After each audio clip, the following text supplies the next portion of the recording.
War Thunder's next major update, everything so far. In this video we will cover everything announced so far and what's expected, starting from oldest to latest. Real quick, subscribe. So, return of Nuclear Escalation. The very popular Nuclear Escalation event is set to return very soon to War Thunder. Gaijin plans to bring it back temporarily next major update. This is so that they can test it, refine it and make it good as possible and receive feedback for an eventual permanent release. On this temporary return, there will be no tasks, rewards, or vehicles or anything gained for playing it, other than entertainment of course, and the two nuclear bombers, the Tu-95M and the B-52H, will not be included.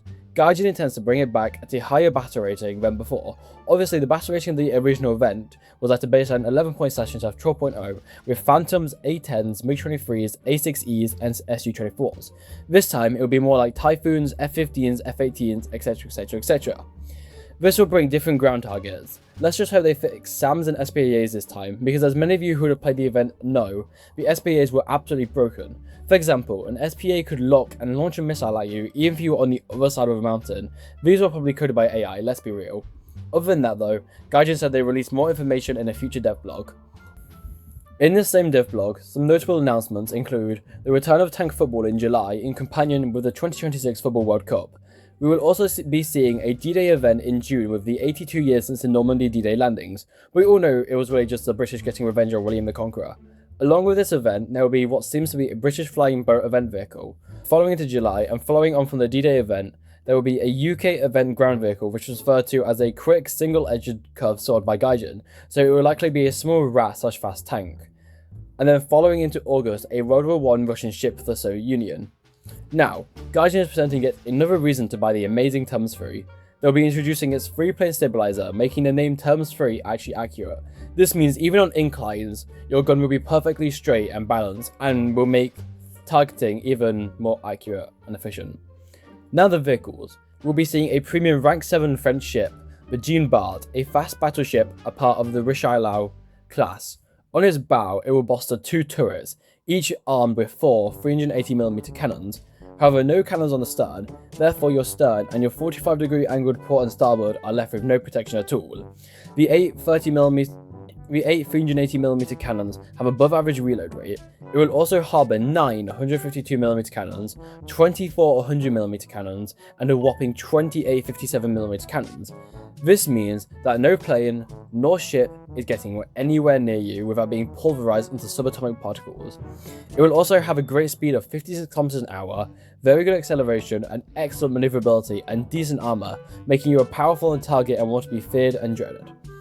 Next in line for the next major update is the Chinese SPAA, the PGZ88, which in all is just a Chinese ZSU-37-2 from the Soviet tree, but for the sake of the video I have to go over its stats anyways.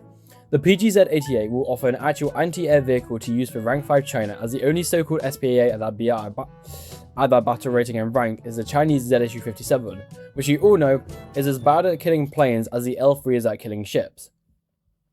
It will also be sitting on a T-69 chassis, which is just a T-55, a little like the ZSU-37-2.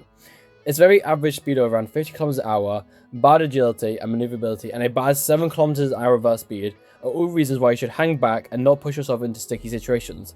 However, its guns will likely bolster a high penetration around 90mm on its best ammunition, so it'll be actually pretty good at anti-tank and anti-light tank. Finally, the Welkin.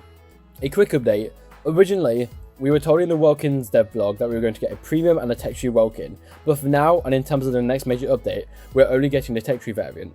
Just like the PGZ88, the Welkin is very similar to a pre-existing vehicle in the game. For the Welkin, it will play very similar to the pre-existing Hornet Mark III and Hornet Mark I, with high speeds, 2 large engines, 4 20mm nose-mounted cannons, and designed to intercept bombers and boom and zoom.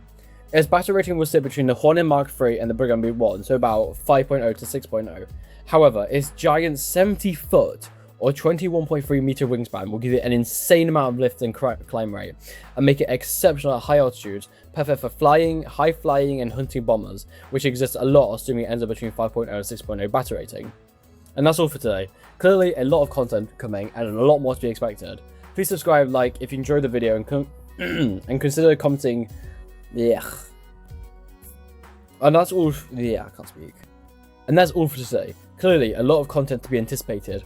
Please subscribe and like if you enjoy, and consider checking out some of my other content and comment a vehicle you'd like to see in War Thunder. Till next time, have a good one.